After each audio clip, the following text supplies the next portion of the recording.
ብሎ ነው የሚጀምረው። you have it አሁን ለመሆን አይደለም እንትተናገሩ። ስለዚህ ጸጋ ሁሉ ጊዜ ዲስክራይብ ነው የሚያደርገን፣ ዲስክሪፕቲቭ ነው የሚሰጠን። ያችሁ ያስተምረናል ሲል ዴዳስቆ ያደርገናል ሲል ያላችሁን ነገር ጸጋ ሁሉ ይነግራችኋል። ትችላለህ፣ ካለው መከራ በላይ መራመድ ትችላለህ። ለምን? ኢየሱስ አሸንፎ። አሁን የእናንተ ህይወት የኢየሱስ ህይወት ነው። በእናንተ እየሰራ ያለው ክርስቶስ ነው። እሱ ያሸነፈው፣ አንተ ታሸንፈዋለህ። ለምን? እንደ ኢየሱስ ሆኛ አይደለም፣ ኢየሱስ አሁን በእኔ እየሰራ ስላለ ነው። እኔና እናንተ በስጋ ውስጥ ነው ያለነው። ስጋ የሚባል ስጋዊ ማንነት አለብን። ሁለተኛ የወደቀ ዓለም ነው የምንኖረው። እግዚአብሔርን ጠል የሆነ እግዚአብሔርን መግለጥ የማይችል ዓለም አለ፣ ዲያብሎስ አለ። እነዚህ ሶስቱ ናቸው በውስጣችን ያለውን ነገር ሌር ያስቀመጡት፣ ግርዶሽ ያስቀመጡት። ኢንቫይሮንመንታል ዲተርሚኒዝም ከሰፈር የቀዳ ነው፣ ከአካባቢ የቀደን ነው፣ ከሁኔታ የተቀዳ የተጠራቀመ ዕውቀት ነው በረን እንዳንሄድ ያደረገን እንጂ አሁን ጸጋ ብቻውን ካስተማረ ግን ትለያለህ። በእግዚአብሔር ቃልና በእናንተ መካከለኛ ሆኖ ቃሉን በእናንተ የሚሰራው ጸጋ ይባላል። ቃሉ እውነት እኮ ነው። ብቻውን ከተጋፈጥከው ፊደል ነው፣ ይገላል። በመንፈስ ካደረግን ግን ህይወት ይሰጣል። ብዙ ሰዎች የእግዚአብሔር ነገር ሲነገራቸው ሃይጃክ ያደርጉትና ለለውጥም ለእግዚአብሔርም ክብር ሳይሆን ለኢጎ ይውላል ማለት ነው። በሌላ አማርኛ ለሰልፊሽ አምቢሽን ይውላል። ሰው ከስጋው ጀርባ ለሚያለከልከው ነገር የእግዚአብሔርን ቃል ያወጣል። ለምን? አእምሮ የተጠመደው በስጋዊነት ነው። ሁሉ ከሱ በሱና ለሱ ነው። መንፈሳዊ አእምሮ የሚጀምረው ሁሉ ከርሱ በርሱ ለርሱ ብሎ ነው የሚጀምረው።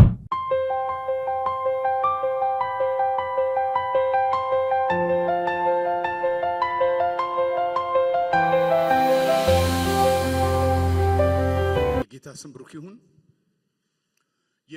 ባለፈው የጀመርነውን የቲቶ መጽሐፍ ጸጋ ምንድነው የሚለውን ሐሳብ ጠቅለል ላረግና ከዛ ሰዓት ወስጄ ትንሽ እንጸልያለን።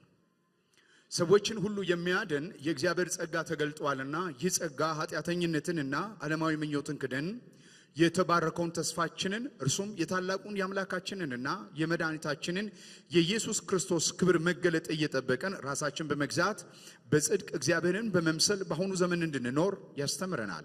መድኃኒታችን ከአመፃ ሁሉ እንዲቤዠን መልካሙን ለማድረግ የሚቀናውን ገንዘብ የሚሆነውንም ሕዝብ ለራሱ እንዲያነጻ ስለኛ ነፍሱን ሰጥቷል። በመጽሐፍ ቅዱሳችን ውስጥ ጸጋ የሚለው ቃል 6 ማጠቃለያ ሊሆኑ የሚችሉ ኮንክሪት ሐሳቦችን ቶሎ ብዬ ልንገራችሁና በጣም መሰረታዊ ነገሮችን እናነሳለን። ጊዜ ካለን መሰረታዊ የሆኑ ነገሮችን እናነሳለን። አንደኛው የጸጋን ትርጉም፣ ቀጥተኛ ትርጉም ስንመለከት ጸጋ ማለት ያልተገባ ቸርነት ማለት ነው። ያልተገባ ቸርነት፣ ይሄ ያልተገባ ቸርነት የህይወት ኃይልንም የሚያጠቃልል ነው። ያልተገባ ቸርነት በድነት ውስጥ ያገኘነው ያልተገባ ቸርነት እግዚአብሔር በምትክነት ለኛ የሰራው ብቻ ሳይሆን እግዚአብሔር በምትክነት በእኛም የሚሰራው ህይወት ነው። ሰምታችሁኛል? እግዚአብሔር በምትክነት የማንችለውን ነገር በመስቀል ላይ ስለኛ ልጁን ምትክ አድርጎ የሰራው ብቻ ሳይሆን አሁን እኛ ላይ በምትክነት የሚሰራው የህይወት ኃይል የራሱ የክርስቶስ ኃይል ነው። አይገርምም? ጽድቅን፣ ቅድስናን፣ ቤዛነትን የሚኖረው ራሱ ክርስቶስ ነው በእኛ። ብዙ ጊዜ ጸጋን ስናስብ በጌታችን በኢየሱስ ጸጋ ማለት ፐርሰን ነው፣ ክርስቶስ ነው። ግን ክርስቶስ ማን ብለን ስን በቤዛነትና በምትክነት ለኛ የሰራው ብቻ አይደለም፣ አሁንም በእኛ የሚሰራው ራሱ ኢየሱስ ነው። ለዚህ ነው ጳውሎስ ሲናገር እኔ አሁን አልኖርም ክርስቶስ ግን በእኔ ይኖራል ይላል። ብዙዎቻችን በመዳን ወንጌል በዳንበት ወንጌል ለሁላችን ቀላል የሆነው ጌታ ኢየሱስ በምትክነት አድኖኛል ይህም የእግዚአብሔር ጸጋ ነው የሚለውን የመዳኛውን ጸጋ ስንቀበል የመኖሪያው ጸጋ ራሱ ጸጋ እንደሆነ አናውቅ። አሁን የምንኖረው በእግዚአብሔር ላይ ባለን ጸጋ ነው። እግዚአብሔር በሰጠን ጸጋ ውስጥ ነው የምንኖረው። ስለዚህ ጽድቅም ቢሆን ቅድስናም ቢሆን ቤዛነትም እኛ አንችልም፣ እሱ በእኛ ይችላል። አሜን ነው። ስለዚህ ጸጋ ማለት እግዚአብሔር ለኛ የሰራው ብቻ ሳይሆን አሁን በእኛ ላይ እየሰራ ያለውም ስራ ያጠቃልላል። ይሄ ቸርነት የምንለው ስጦታ የምንለው ይሄንን ያጠቃልላል። ከምህረት የሚለየው ምህረት ለጥፋታችን እኛ የምንከፍለው ዋጋ እግዚአብሔር በምህረት ከፍሎልናል። ጸጋ ግን የምንለው እኛ የማንችለውን ነገር በእኛና ለእኛ የሰራውን ስራ ያጠቃልላል። ስለዚህ ጸጋ ሁሉ ጊዜ ለእኛ የተሰራ ብቻ ሳይሆን በእኛ የሚሰራም ነው። ጳውሎስ አልጠለም ያለው ጸጋ ለኛ የተሰራልንን ስራ ብቻ ሳይሆን በእኛ ውስጥም አሁን እየሰራ ያለው ጸጋ ነው። ጸጋ ነው አሁን እየሰራ ያለው። ካልታገስን እኛ ነን ያልታገስነው። ካልቻለን እኛ ነው ያልቻልነው። የእግዚአብሔር ጸጋ ግን በእኛ አይደክምም። በእግዚአብሔር ጸጋ በእኛ ግን ይታገሳል። የእግዚአብሔር ጸጋ በእኛ ግን ዛሬም ይችላል። ስለዚህ የእግዚአብሔር ጸጋ በእኛ ህይወት ውስጥ ሕያው ነው። ስለዚህ ተሰጥቶናል አለን በእኛ የሚሰራ ህይወት ስርዓት ነው። ስለዚህ አንዱ ጸጋን ስንመለከት ካሪዝ የሚለው ትርጉም ያልተገባ ቸርነት ብለን ስናስብ፣ ብዙ ጊዜ ጊፍት ብለን ስናስብ ይሄ ጊፍት ሁለት መልክ አለው፣ ምትክነትና የህይወት ስርዓት አለው። ጸጋ ፐርሰን ነው፣ ክርስቶስ ነው። ክርስቶስ ለኛ የሰራው ድነት ይባላል። ክርስቶስ በእኛ የሚሰራው ደግሞ የህይወት ስርዓት ይባላል። አሁን የምንኖረው በክርስቶስ ኢየሱስ በሚሰራው የህይወት ኃይል ነው። ለዚህ ነው ጳውሎስም ኃይሌ በድካም ላይ ይገለጣል፣ ጸጋዬ ይበቃሃል አለው። በሌላ አማርኛም ሰፊሸንት የሆነ ግሬስ አለ። የገጠማችሁን ችግር ለማስወገድ የሚችል በቂ የሆነ ጸጋ እናንተ ውስጥ አለ። ያ ጸጋ ክርስቶስ ነው። ስለዚህ እኛ ልናደርግ የማንችለውን ነገር እግዚአብሔር በእኛ ምትክና በእኛ ውስጥ የሚያደርገው መለኮታዊ ኃይል ጸጋ ይባላል። በሁለተኛ ጸጋ ትንሽ ሳብ አድርገን እንደ ኃይል መረዳት ስንጀምር ጸጋ ስሜት ብቻ አይደለም። ጸጋ የሆነ ስጦታ ሰጥቶ ብቻ መሄድ አይደለም፣ የሚሰራ ተግባራዊ ኃይል ነው። ሁለተኛ ቆሮንቶስ ምዕራፍ 12 ቁጥር 9 ላይ ኃይሌ በድካም ይፈጸማል፣ ጸጋዬ ይበቃሃል። ስለዚህ ጸጋና ኃይል እኩል ተቀምጦ ታያላችሁ። ኃይሌ በድካም ይገለጣል፣ ጸጋዬ ይበቃሃል። በሌላ አማርኛ ጸጋዬ ኃይልህ ነው ማለት ነው። የእግዚአብሔር ጸጋ የህይወት ኃይል ነው፣ የህይወት አቅም ነው። በደንብ ስሙኝ። ማንኛውም ህይወት በዚህ ምድር ላይ ሲኖር የሚኖርበት ኃይል አለው፣ የህይወት ኃይል አለው። ራሱን የሚገልጥበት፣ ራሱን የሚከላከልበት፣ ራሱን የሚያወጣና የሚያስገባበት፣ እንደገና የራሱን ስርዓት የሚገልጥበት አለው። ለምሳሌ የኤሊ ህይወትና የዋሊያ ህይወት የተለያየ ነው። የዋሊያ ህይወት እንደ ዋሊያ የህይወት ስርዓት ሲገልጥ፣ ኤሊ ደግሞ እንደ ኤሊ የህይወት ስርዓት ይገልጣል። በጣም ረጅም የምትኖረው ኤሊ ናት አይደል? ከዋሊያ በላይ። ስለዚህ ለነገሩ ዘመናዊ መቃብር ውስጥ ነው የምትኖረው። ይሄን የሚያክል ድንጋይ ራሱ 400 ዓመት መኖር በራሱ ከባድ ነው። እና እዚህ ድንጋይ ውስጥ ተቀብራ ረጅም ዓመት 400 ዓመት ምናምን ትኖራለች ኤሊ። የእንስሳ መብት ተሟጋቾች ትበዛላችሁ፣ ኮስተር ብላችሁ ነው። ረጅም ትኖራለች ይባላል። ከተሳሳትኩ ቁጥሩን ይቅርታ፣ ግን ረጅም ነው የምትኖረው። እንደ ኤሊ ለመኖር ቢፈልግ ዋሊያ ግን አይችልም። ለምን? የህይወት ኃይላቸው የተለያየ ነው። እኔና እናንተ ውስጥ አሁን የሚሰራው የህይወት ኃይል ፍጥረታዊ ኃይል አይደለም። ክርስቶስ ኢየሱስ ህይወት ሰጪ ሆነው በመንፈስ ቅዱስ አማካይነት በእኛ የሚሰራ የህይወት ኃይል አለ። ጳውሎስ ኤግዛልትድ መሆን ፈልጌ በጣም መዘርጋት ፈልጌ ግን ክልከላ ተቀምጦብኛል። ይህ ክልከላ እንዲነሳ 3 ጊዜ ጠየቅኩት። እግዚአብሔር ግን ክልከላውን አላነሳም። ግን ምን አለ? ከክልከላው በላይ ሊያራምድ የሚችል ኃይል አንተ ውስጥ አለ። እንግዲህ ብዙ ጊዜ እግዚአብሔር መከራን፣ ጨለማን፣ ሞትን ከፊታችን ሊጠርግ ይችላል። አንዳንድ ጊዜ ግን ችግሩ እያለ እግዚአብሔር እኛ ውስጥ በሚሰራው የኃይል መጠን ሁለተኛ ቆሮንቶስ ላይ የእግዚአብሔር ቃል ይህንን ነው ለጳውሎስ በሁለተኛ ቆሮንቶስ ላይ የእግዚአብሔር ቃል ኃይሌ በቃል ሲል ይሄ ነው። ሌላ ሶስተኛ ነገር ጸጋና ስራን መደባለቅ የለብንም። ጸጋ ከስራ ጋር አይቀላቀልም። ስራ ካለ ጸጋ የለም፣ ጸጋ ካለ ስራ የለም። ጸጋ የሰው ጥረት ስራ አይደለም። ጸጋ የእግዚአብሔር ችሮታ ነው፣ የእግዚአብሔር አቅም ነው። አሁን ሁለቱ ልዩነቱ ምንድነው? ስራ ካለ እኛ ነን የምንንቀሳቀሰው፣ የሥጋ ስራ የኛ ስራ ነው የሚኖረው። ጸጋ ካለ ግን እኛ በመቀበል ወይም በጥገኝነት የሚሰራ አቅም ማለት ነው። ጸጋ ጥገኝነትን ይፈልጋል። ጸጋ የእግዚአብሔር ጥገኛ መሆንን ይፈልጋል። ስራ ግን ተነስተን እኛ የምንሰራው ነው። ሮሜ 11:6 ላይ በጸጋ ከሆነ ከስራ መሆኑ ቀርቷል፣ ባይሆን ጸጋ መሆኑ ይቀር ነበር ይለናል። ስለዚህ አንድ ነገር ለማግኘት በራሳችን ጥረት፣ ጭንቀትና ትንተና ብዙ ጊዜ የምንሞክር ከሆነ ጸጋውን እንገፈዋለን። ጸጋ የሚሰራው እኛ ጥረት ላይ አቅም ላይ ሳይሆን በእኛ ታማኝነት ልክ ነው የሚሰራው። አሁን ስራ አያስፈልግም እንቅስቃሴ አያስፈልግም እያለን አይደለንም። በደንብ ስሙኝ። በእኛ እንደሚሰራ መስራትና በእኛ ውስጥ እንደሚሰራ ኃይል መስራት ሁለቱ የተለያየ ነው። እንዲሰራልን መስራትና በሚሰራብን አቅም መስራት ሁለቱ የተለያየ ነው አይደል? እሺ ምሳሌ ልስጥ፣ በደንብ ስሙኝ ወገኖች። የብዙ ቅዱሳን ትልቁ ችግር ይሄ ነው። እንዳናፈራ፣ እንዳንሄድ፣ እንዳንራመድ ውጥረት እጥረት ውስጥ እንድንኖር የሚያደርገን ይሄ ነው። በደንብ ስሙኝ። አሁን ለምሳሌ እኔን ልተውና በዛው በጀመርኩት በእንስሳ ልቀጥል። የእንስሳ ምሳሌ አሁን ንስር ይበራል። ንስር የሚበራውን የከፍታ ኃይል ያህል ወፍ ወይም ደግሞ ዶሮ መብረር ቢፈልግ፣ ቤታችን ያለ ዶሮ እንደ ንስር መብረር ቢፈልግ በብዙ ስልጠና የሰው አጥር ሊዘል ይችላል። አንድ ዶሮ ሰልጥኖ ነው እሱም ለዛው። ለምን? ህይወቱ ስለሌለው ከጥረት ነው የሚጀምረው። ንስር ግን ለመብረር ጥረት አያስፈልገውም። በሱ የሚሰራውን ኃይል ማንቀሳቀስ ነው የሚያስፈልገው። እኔና እናንተ ለህይወትና እግዚአብሔርን ለመምሰል የሚያስፈልገው ተሰጥቶናል። ይሄ ጸጋ ዓለማዊ ምኞትን ያስክዳል አለ ማለት ነው። ዓለማዊ ምኞትን ማስካድ የሚችል ጸጋ እናንተ ውስጥ አለ። እግዚአብሔርን ለመምሰል የሚያስፈልገው እናንተ ውስጥ አለ። እግዚአብሔርን ለመኮረጅ አይደለም። እግዚአብሔርን በምሳሌነት እስቲ እንደ ኤግዛምፕል እግዚአብሔርን ቁጭ አድርጌው ምን ይመስላል ብዬ ልምሰለው ብዬ አይደለም። የሱ እኔው ስለተገኘ ነው። የሱ ህይወት እኔው ስለሚንቀሳቀስ ወደ ልጁ መልክ ከአንድ ክብር ወደ ሌላ ክብር መለወጥ የህይወት ስርዓቴ ነው። ስለዚህ ኖ ሪዝን ማለት ነው። ግሬስ ላይ ስትመጡ ግሬስ ኤክስኪዩዝ የለውም። አሁን ብዙ ሰው የሚመስለው ጸጋ ማለት እኔ ደክሜ ኤክስኪዩዝ ኖ ኤክስኪዩዝ ተሰጥቷል ነው የሚለው። ከተቀበልክ እንዴት እንዳልተቀበልክ ትሆናለህ ነው። ስለዚህ ግሬስ ዩ ሃቭ ኢት ብሎ ነው የሚጀምረው። ዩ ሃቭ ኢት አሁን ለመሆን አይደለም የምትተናገሩ። ስለዚህ ጸጋ ሁል ጊዜ ዲስክራይብ ነው የሚያደርገን፣ ዲስክሪፕቲቭ ነው የሚሰጠን። አያችሁ ያስተምረናል ሲል ዴዳስኳ ያደርገናል ሲል ያላችሁን ነገር ጸጋ ሁሉ ይነግራችኋል። ትችላለህ፣ ካለው መከራ በላይ መራመድ ትችላለህ። ለምን? ኢየሱስ አሸንፎታል። አሁን የናንተ ህይወት የኢየሱስ ህይወት ነው። በእናንተ እየሰራ ያለው ክርስቶስ ነው። እሱ ያሸነፈው አንተ ታሸንፈዋለህ። ለምን? እንደ ኢየሱስ ሆኜ አይደለም፣ ኢየሱስ አሁን በእኔ እየሰራ ስላለ ነው። ጸጋ ቅድም ነግሬያችኋለሁ፣ የሱ ህይወት በእኛ መስራት ነው። አሁን ወክ እያደረገ ነው።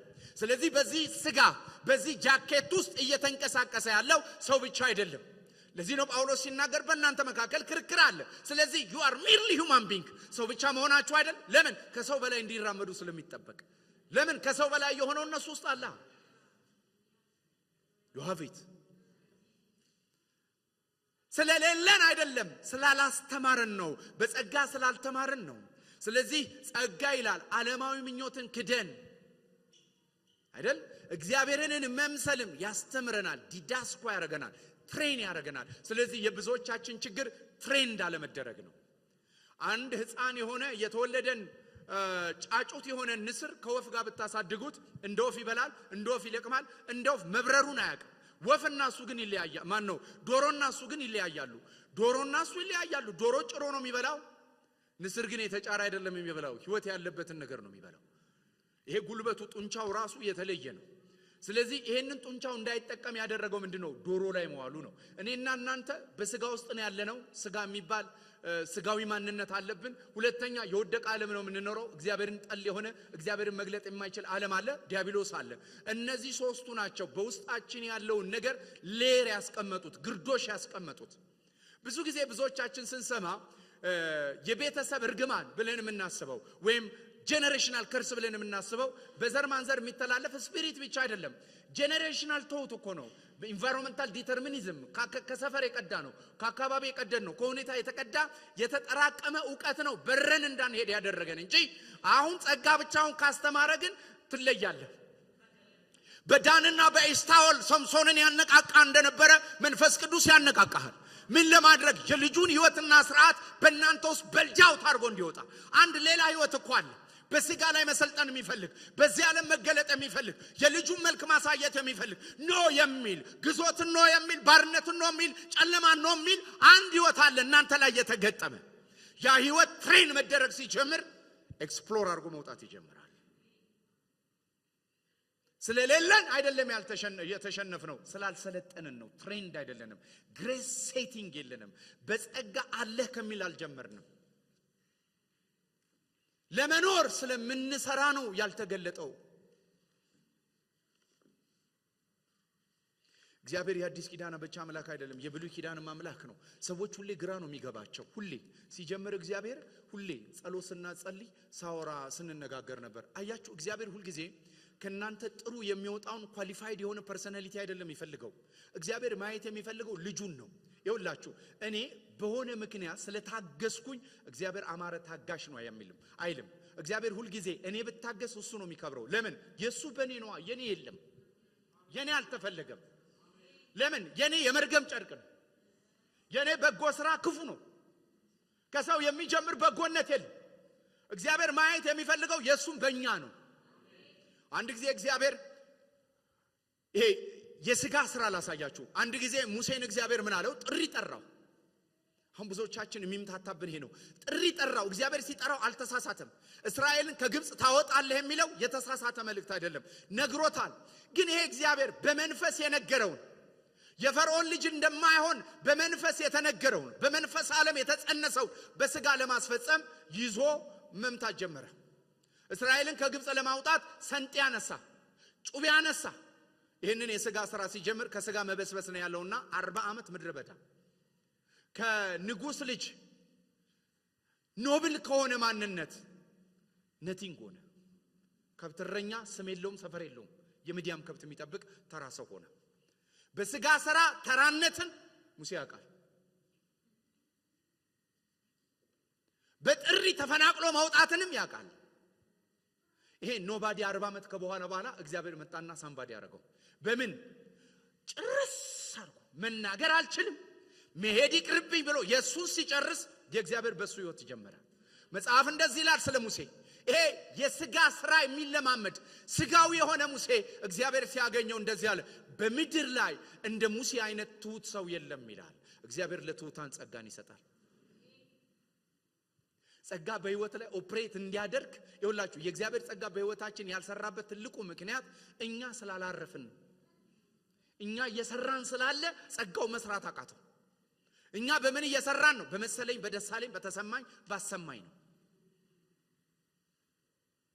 የነገር ውበት ያለው እጁ ላይ ነው። ነገርን ሁሉ በጊዜ የሚሰራ እግዚአብሔር ነው። ለዚህ ነው ጴጥሮስ ሲናገር በጊዜ ሁሉ ከፍ እንዲያደርጋችሁ ከኃይለኛው ከእግዚአብሔር እጅ በታች ራሳችሁን አሳርፉ ይላል። ጸጋ እግዚአብሔር በታች እንድትሆኑ ያደርጋል። አንደር ሎ ሳይሆን አንደር ግሬስ ስትሆኑ በጊዜው ሁሉ ከፍ ያደርጋችኋል። ስለዚህ እግዚአብሔር ለካ የሚነግራችሁ የጊዜ ከፍታ አለው፣ የቀጠረበት ጊዜ። ስለዚህ ጸጋ በጊዜ ውስጥ የሚሰራ ነው። በጊዜ ውስጥ የሚሰራ ነው። አሁን የእግዚአብሔር ቃል ተመለሱ ሲለን መስታወት እኮ ነው። ይኸውላችሁ በሁለት ነገር ሁሉ ጊዜ ማንኛውም የእግዚአብሔር ቃል ሕግ ሊሆንብን ይችላል። ዘፍጥረት፣ ዘኍልቍ፣ ዘሌዋውያን ብቻ አይደለም፣ አዲስ ኪዳንም ተመልከቱ። መጽሐፍ ቅዱስ መስታወት ነው። በዛ መስታወት ውስጥ ራሳችሁን ስትመለከቱ ጎላችሁ ትመለከታላችሁ። የትምህርቱ ዓላማ ጎልሃልና በጊዜው ከፍ የሚያደርግ የእግዚአብሔርን ጸጋ ጠይቅ ነው እንጂ የጎደልከውን ለመሙላት በልተነሳና ስራ አይደለም። ተነስተ የሰራለት ስለማትሆነው፣ ምክንያቱም ሰው የእግዚአብሔርን ሐሳብ በራሱ ጉልበት መፈጸም ስለማይችል በቀጥታ በዚሁ ቃል ዲያብሎስ እጅ ትወድቃለህ። ከኮንቪክሽን ወደ ኮንደምኔሽን ትመጣለህ።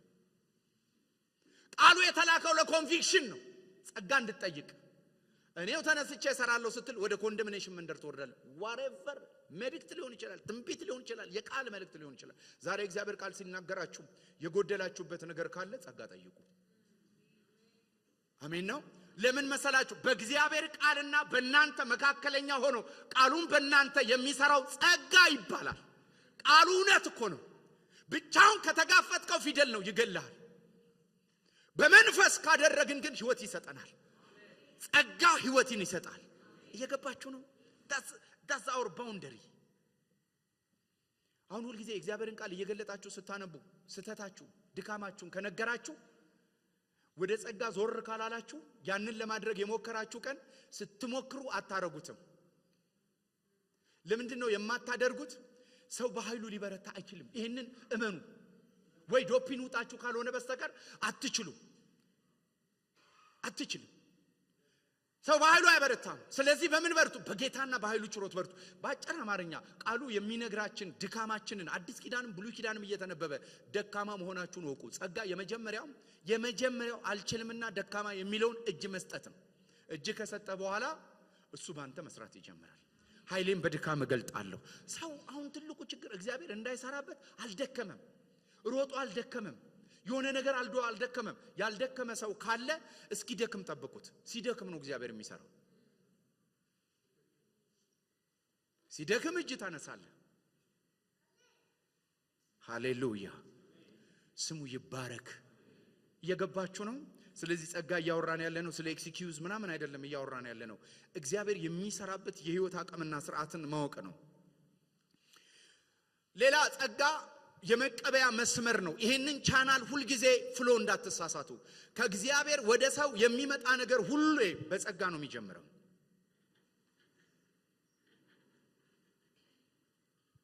በደንብ ስሙኝ። ስሙ ይባረክ።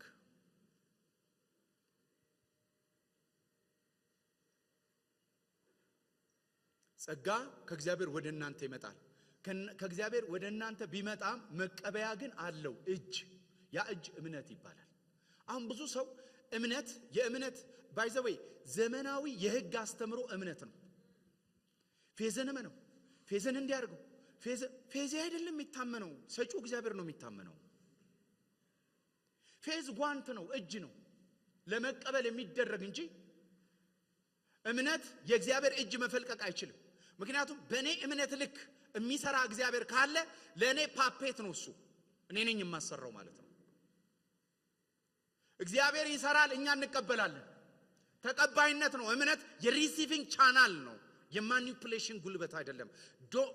ዶንት ማኒፑሌት። እግዚአብሔርን በፌዝ ስም ማኒፑሌት አታርጉት፣ ይደክማችኋልም።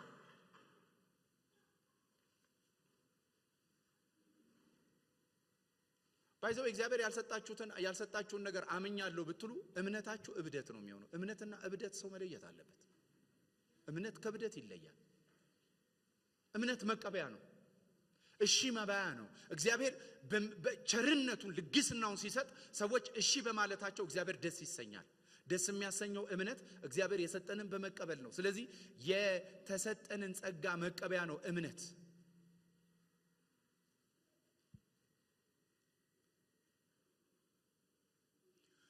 ጸጋ ውሃ ከሆነ እምነት ቧንቧ ነው። ቧንቧ ነው፣ ስራው ማስተላለፍ ነው።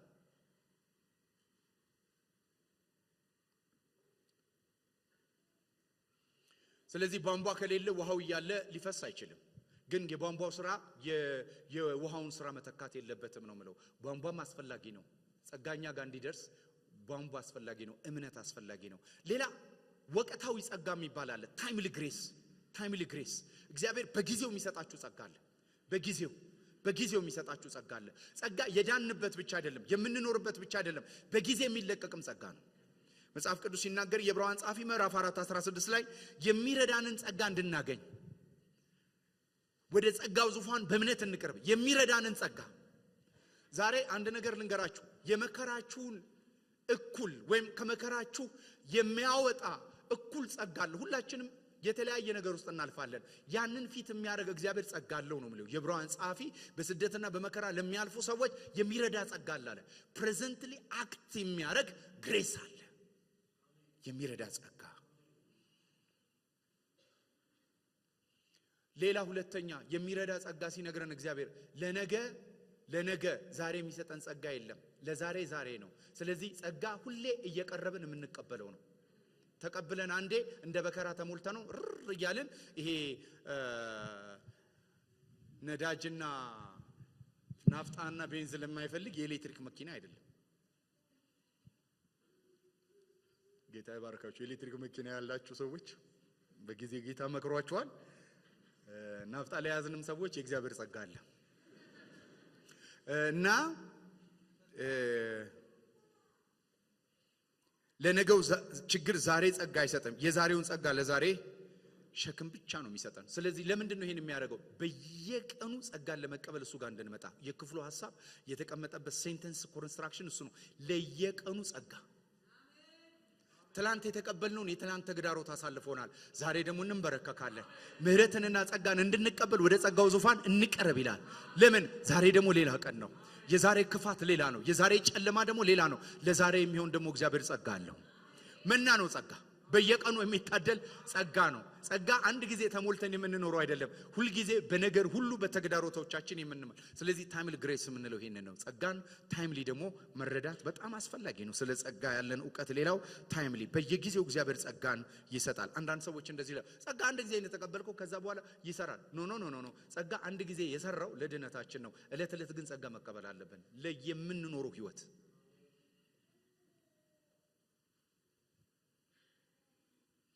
ሌላ መጽሐፍ ቅዱስ ሲናገር ጸጋ የመለወጥ አቅም አለው ዓለማዊ ምኞትን አስክዶ አይደለም ይለው ሶስት ነገሮችን ነው የሚነግረን አንደኛ ከእግዚአብሔር አንፃር ከኛ አንፃር ራስን በመግዛት አይደል ከዓለም አንፃር ደግሞ ዓለማዊ ምኞትን መካድ ከእግዚአብሔር አንፃር ደግሞ በቅድስናና እርሱን በመምሰል መኖር እንድንችል በሶስቱም ዳይሜንሽን ግሬስ ይሰራል ጸጋ ሶስቱንም ዳይሜንሽን የመስራት አቅም አለው ስለዚህ ጸጋ ማለት የትራንስፎርሜሽን ወይም የመለወጫ ዳይናሚክ ነው ሰው ያለ ጸጋ ሊለወጥ አይችልም ህግ አይለውጥም ህግ የፈለገውን ያህል ብናቀውም እንደ ኮምፒውተር ስቶርድ ኖሌጅ ሊያረጋልን ይችላል ኮምፒውተር ውስጥ እስቲ ብዙ ዕውቀት ከተቱበት የኒውክሌር ማብለያ እንዴት እንደሚሰራ ኮምፒውተር ውስጥ ከተቱት ከጥቂት ጊዜ በኋላ ያን ዕውቀት ተጠቅሞ ኮምፒውተሩ የኒውክሌር ቦምብ አይሆንም ኮምፒውተር ነው የሚሆነው ለምን ስቶርድ ነው የሚያደርገው ጸጋ ግን መጠራቀም አይችልም ከገባ ይለውጣል ወደ ልጁ መልክ ይለውጣል ጸጋ በገባ ቁጥር ወደ ልጁ መልክ የምንለወጥበት ዳይናሚክ ትራንስፎርሜሽን ነው መለወጫ አቅም ነው ሃሌሉያ መጽሐፍ ቅዱስ እሱን ነው የሚነግረን አንደኛ ተሰሎንቄ ምዕራፍ 5 ቁጥር 23 እስከ 24 የሰላም አምላክ ራሱ ፈጽሞ ይቀድሳችሁ የጠራችሁ የታመነ ነው እሱም ደግሞ ያደርገዋል ይላል ራሱ ነው የሚቀድሳችሁ ባይዘዌ ትላንትም ለትምህርት ክፍል ስናገር ነበር ወገኖች ወይ ቅድስና በመጀመሪያ እኛ የምናመጣው ሳይሆን እግዚአብሔር በዕብራውያን ጸሐፊ ሲናገር ምንድነው ነው የሚለው ለዘላለም ምን አደረጋቸው ይላል በአንድ መስዋዕት ለዘላለም ምን አደረጋቸው ቀደሳቸው ቅድስና ጊፍት ነው አሁን በቅድስና ለመኖር ፐርስፔክቲቫችንን መለወጥ ነው ያለብን የተደረገውን ቅድስና ባወቅን ቁጥር እንለወጣለን ቅድስና ፕሮግሬሲቭ ነው አዎ ሂደታዊ ነው አዎ ምንድነው ሂደታዊ የሚያደርገው አምሮ ሌቭል ላይ እንጂ በየቀኑ ቅድስና እንኩ ያለ በማንኪያ ሰጥቶን አይደለም ተሰጥቶናል ግን አምሮአችን ከተሰጠን ነገር ጋር ኮምፓቲብል አይደለም ያን ኮምፓቲቢሊቲ ነው እግዚአብሔር የሚፈጥረው እየገባችሁ ነው ያንን ትራንስፎርሜሽን እለት ዴይሊ በእኛ ውስጥ ያመጣል ስለዚህ ቅድስና ጸጋ በአእምሮ መታደስ የተሰጠንን እንድናቅ ያረጋል ለዚህ ነው የሮሜ ጸሐፊ በእግዚአብሔር ርህራሄ ለምናችኋለሁ ሲል የእግዚአብሔር ርህራሄ 11 ላይ ምንድነው የሚያወራው ሮሜ 11 ምንድነው ስለ እግዚአብሔር ርህራሄ የሚያወራው በርህራሄው ስለዳንበት የምመረውን እምራለሁ ያለው የምህረቱንና የድነቱን ሐሳብ ከተናገረ በኋላ እንግዲህ ሰውነታችሁን ሕያውና ቅዱስ መስዋዕት አድርጋችሁ ለእግዚአብሔር ምን አድርጉ ፕሬዘንት አድርጉ ለውጡ አይደለም ይላል አቅርቡ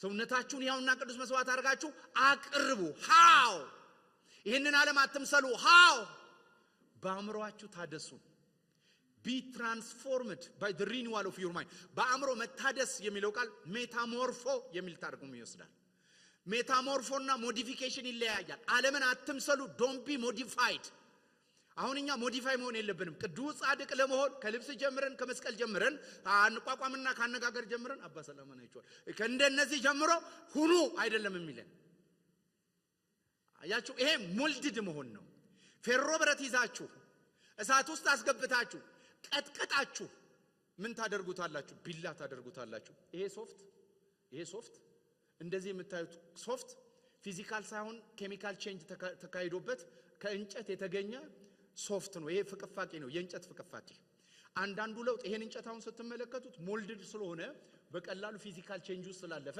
እንዲናየዋለን ይሄ ግን በኬሚካል ቼንጅ ውስጥ ስላለፈ የበፊተኛው ኔቸር እስከማንለይ ድረስ ሞዲፋይድ ሆኗል ክርስትና ሞዲፊኬሽን አይደለም ውስጣችን የገባ ህይወት አለ በዛ ህይወት ውስጥ ያለ እድገት ነው ቅድስና በዛ ህይወት ውስጥ ያለ ትራንስፎርሜሽን ስለዚህ እድገት ምን ያስፈልገዋል ምግብ ምን አይነት ምግብ የግሬስ ቲቺንግ ዲዳስኮ ይህንን ትምህርት ያስፈልጋል ትራንስፎርምድ እንድንለወጥ ከኔ ጋር ናችሁ አይደል ስንተኛ ነው ሆነ ያወራሁት ስለዚህ በአጭር አማርኛ ይሄን ተግባራዊ ለማድረግ የምንለወጠው ባህሪ አለ ልንለውጠው? እግዚአብሔርን አሁን እኔ ቁጣ ይለኛል ወይም መታገስ አቅቶኛል ወይም ችኩል ነኝ ምናምን ስትሉት አውቃለሁ ነው የሚላችሁ የመጀመሪያው መልስ። እንዴት ይሄንን ትሆናለህ አይልም። ካንተ አልጠብቅም ነው የሚለው። ዝግ ያለ ሰው እንድትሆን እኔ ካንተ አልጠብቅም ነው የሚለው። ከዛስ ምን ይላል? አያችሁ ምን እንድናረግ ይፈልጋል? እንድንጠይቅ ይፈልጋል። ይሄ የጌታን ስም መጠራት የሚለው የጌታን ስም መጠራት የጌታን ስም የሚጠራ ይድናል የሚለው ቃል ታውቁታላችሁ ትርጉሙን? የጌታ ስም ሁሌ መጠራት አለበት። ጌታ ሆይ በዚህ ነገር ላይ ጸጋ፣ እሱን ነው እኮ እየነገረን ያለው የቆሮንቶስ ጸሐፊ። አረ እግዚአብሔር ወይ በዚህ ነገር ላይ ጸጋህን ስትሉ ጸጋ በድካማችሁ ላይ ይገለጣል። ጸጋ ኃይል ሆኖ ይገለጣል። ጸጋ ድንገት ራሳችሁን ስትፈልጉት ታጋሽ ሆናችሁ ትመለከታላችሁ። ለምን? ጸጋው በእናንተ መስራት ይጀምራል። አሜን ነው። ጸጋው በድካማችን ይገለጣል።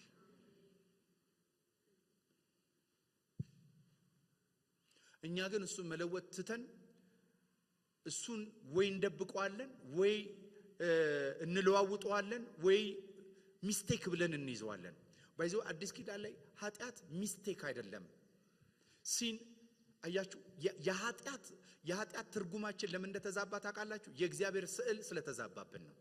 ኃጢአት እግዚአብሔርን ያወቀ ያህል ነው ኃጢአት እኩል ነው to the opposite direction።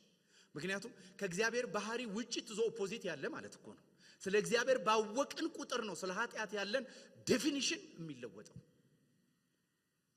አሁን የምንኖርበት ዓለም ሁሉንም ከምድራዊ ነገር ጋር ስለሰፋብን ነው ሲንን ሚስቴክ ይላል።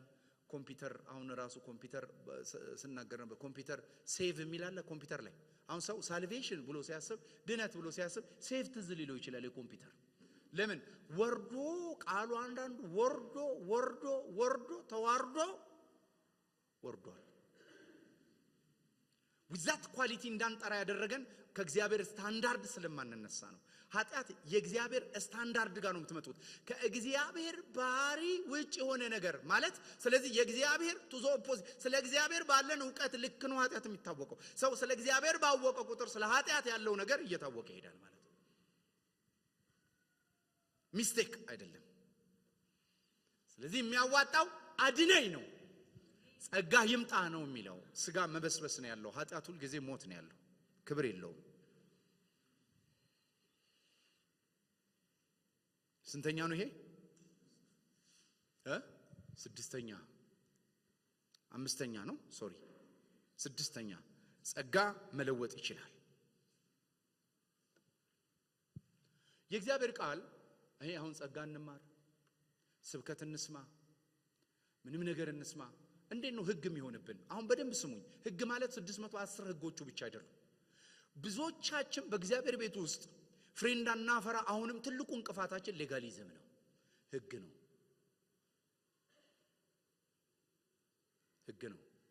ህግ ምንድን ነው? ህግ ምንድን ነው? ለምንድን ነው ህግ የሚሆንብን? የእግዚአብሔር ቃል እንዴት ነው ህግ የሚሆንብን? ወይም መቼ ነው ህግ የሚሆንብን? ቃሉ በእኛ ውስጥ እንዲሰራ ከመፍቀድ ይልቅ ቃሉን ለማሰራት የምንሞክርበት ጊዜ ቃሉ ወደ ህግ ይለወጣል። ከህይወት ወደ ፊደል እንወርዳለን። ፊደል ይገላል ይላል፣ መንፈስ ህይወትን ይሰጣል። በማንኛውም የህይወታችን ስኮፖች ላይ ቤዝን ሴንስ ማድረግ እንጀምራለን። ያ ያድጋል፣ ፍሎሪሽ ያርጋል ያልነው ነገር ኤጅድ ይሆናል፣ መሞት ይጀምራል። የእግዚአብሔር ቃል ገዳይ ስለሆነ አይደለም። የእግዚአብሔርን ቃል በመቀበል ሳይሆን የእግዚአብሔርን ቃል በማሰራት ስለምንጀምር ነው። ምክንያቱም አንድ ከእግዚአብሔር የመጣን ነገር እኛ ካሰራ ነው ህግ ይሆናል። እሱ እኛ ላይ ከሰራ ደግሞ ጸጋ ይሆናል። እሺ፣ መጣርና መታመንን ልለይ እርሳለሁ። መጣርና መታመን ስትራይቪንግ። ዋና ብዙ ሰው የማይችልበት ለምንድን ነው? ዋና ላይ ሪላይ ማድረግ ስለማይችል ነው አይደል? ውሃው ላይ ሲያንበጫርቅ ያወጣዋል የተባለውን አለማማጁንም ይዞት ሊገባ ይችላል። ቃሉ ይዘኑ የምንገባበት ማንበጫረቅ ማለት ነው። መጣር ስትራይቪንግ። አሁን እሱን እና መታመን ቃሉ ላይ ሪላይ ማድረግ ምንድነው? ገላትያ 3:10 ይሄንን ስለሚነግረን ላንሳ። በሕግ ሥራ የሚታመን በሌላ አማርኛ ቃሉን ራሱ እንደሚሰራ አድርጎ የሚታመን ሰው ካለ ሊተራል ኢንተርፕሪቴሽን እሱ ነው። ቃሉን ራሱ እንደሚተረጉመውና እንደሚሰራ እንደሚያሰራ የሚያስብ ሰው ካለ በሕግ ሥርዓቶች በመታዘዝ ለመጽደቅ የሚፈልጉ በእርግማን ስር ናቸው፣ ለጥፋትና ለውድመት የተዳረጉ ናቸው። ምክንያቱም በቅዱሳት መጻሕፍት እንዲህ ተብሎ ተጽፏል፣ በሕግ በመጻሕፍት በተጻፉ ትእዛዛት ሁሉ ጸንቶ የማይኖር የማይፈጸማቸው ሁሉ የተረገመ ነው። ይሄ መልካም የሆነውን የእግዚአብሔር ቃል ወስደን ወደ ሕግ እንቀይረዋለን። እንዴት ካልን በደንብ ስሙኝ። እኔና እናንተ በአዳም አማካይነት ስንወድቅ የወደቅነው ውድቀት ኃጢአት የተባለው የመጀመሪያው ኃጢአት በአዳም የተሰራው ኃጢአት የሞራል ችግር አይደለም። አዳም የመሰራው የመጀመሪያው ችግር ውሸት ነው? ስድብ ነው? አይደለም። አዳም የሰራው የመጀመሪያው ኃጢአት የእግዚአብሔርን ያለ እግዚአብሔር መለማመድ ነው። ክፉና ደግ ነው እኮ የሚለው። ክፉ ብቻ አውቆ ወደቅ አይልም። ክፉና ደግ ዕውቀት ከእግዚአብሔር ቃል ያለ እግዚአብሔር መንፈስ ክፉና ደግን አውጥተን የምንሄድ ከሆነ በእግዚአብሔር መንፈስና ብርሃን የማንረዳ ከሆነ ወደ ሕግ እንሸራተታለን። እየተነገረ ያለው ቃል ወደ ሕግ ሊንሸራተት ይችላል፣ ወይም በሕግ ልንረዳው እንችላለን። እንዴት እንደሆነ ልንገራችሁ። ብዙ ሰዎች የእግዚአብሔር ነገር ሲነገራቸው ሃይጃክ ያረጉትና ለለውጥም ለእግዚአብሔርም ክብር ሳይሆን ለኢጎ ይውላል ማለት ነው። በሌላ አማርኛ ለሰልፊሽ አምቢሽን ይውላል። ሰው ከስጋው ጀርባ ለሚያለከልከው ነገር የእግዚአብሔርን ቃል ያውለዋል። ለምን? አእምሮ የተጠመደው በስጋዊነት ነው። ሁሉ ከሱ በሱና ለሱ ነው። መንፈሳዊ አእምሮ የሚጀምረው ሁሉ ከርሱ በርሱ ለርሱ ብሎ ነው የሚጀምረው። ትራንስፎርምድ የሆነ በጸጋ የታደሰ አእምሮ ሁሉ ከርሱ መጀመሩ ብቻ አይደለም፣ በርሱ ውስጥ መስራቱ ብቻ አይደለም፣ ተመልሶ ለርሱ እንደሆነ ያውቃል።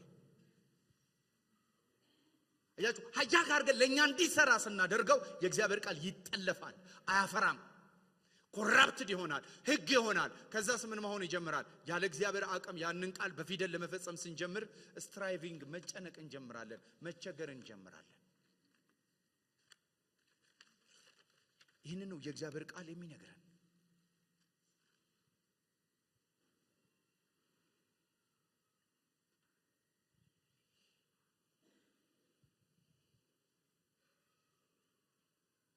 በመጀመሪያ ደረጃ የእግዚአብሔር ቃል እንድንጠብቀው የተሰጠን ቃል አይደለም። የእግዚአብሔር ቃል እንድንጠብቀው የተሰጠን ቃል አይደለም። አሁን አንዳንድ ሰው የእግዚአብሔርን ቃል የምጠብቀው ይመስለኝ አችለው። የእግዚአብሔር ቃል የመጀመሪያ የተሰጠን ለምን እንደሆነ ታውቃለህ? ደካማ ምስኪኖች መፈጸም የማንችል ሰዎች እንደሆነን ማሳወቅ ነው የመጀመሪያው ስራ። አልሰማችሁኝም? አሁን ይኸውላችሁ ላልደከመ ሰው ይሄ ትምህርት አይሆንም።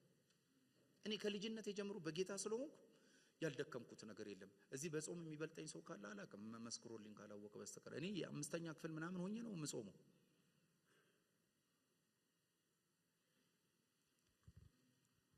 ከኛ የሚጀምር ለኛ እንዲሰራ የሚፈልግ አይደለም። ፎርዛት ማተር እኔና እናንተ የተፈጠርነው ለኛ እንድንሰራ ሳይሆን እሱ በእኛ እንዲታይ ነው። ይሄ ስጋ አይወደው።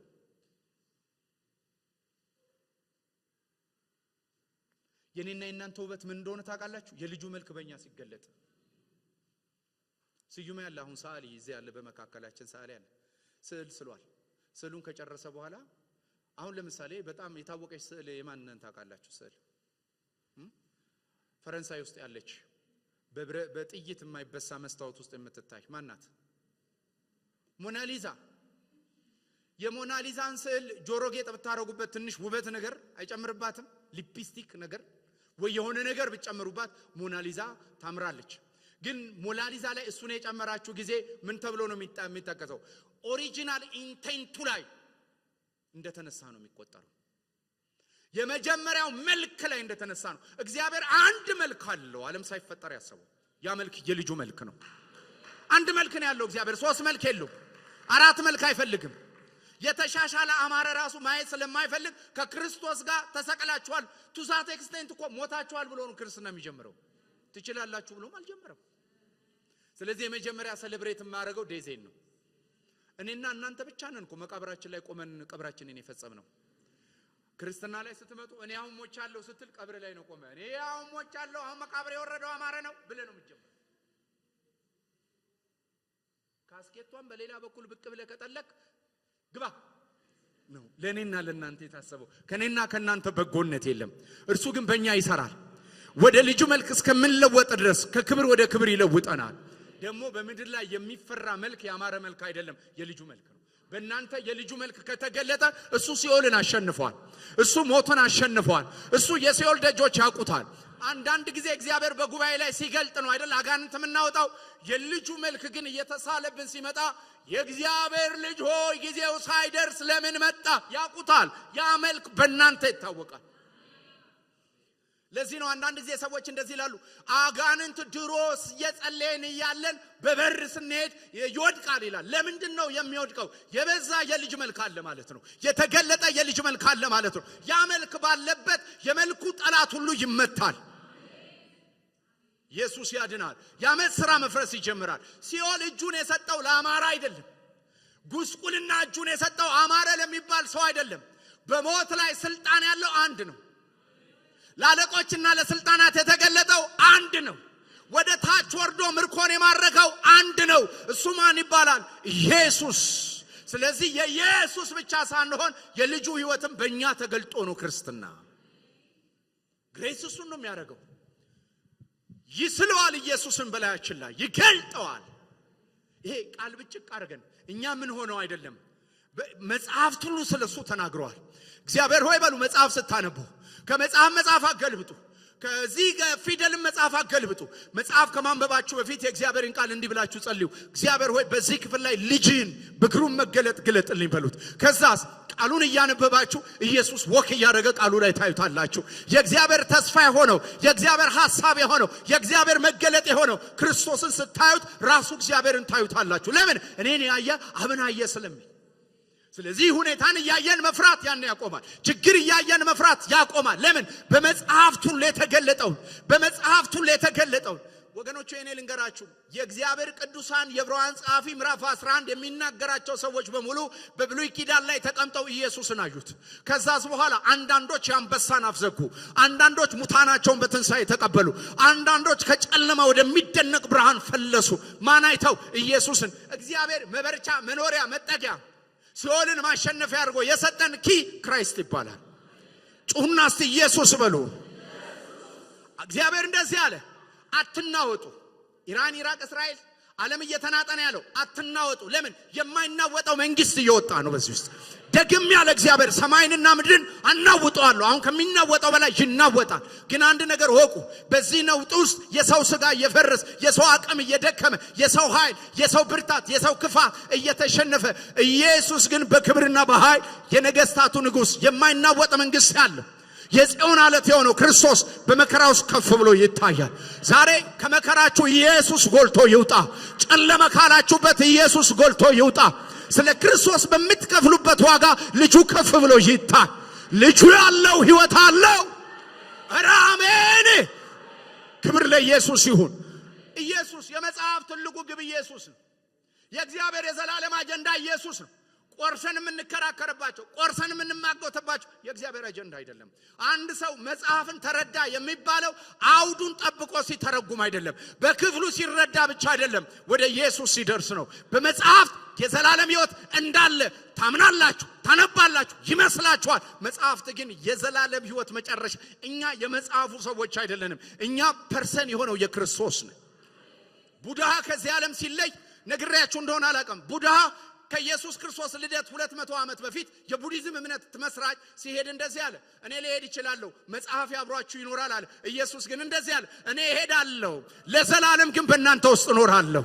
እኔ አሁን እሄዳለሁ አለ፣ ነገር ግን ምን እንልካለሁ? መንፈሴን እናንተ ውስጥ እልካለሁ። ስለዚህ ኢየሱስ ልኮልን የሄደው መጽሐፍ አይደለም፣ ሕይወቱን ነው የሰጠን።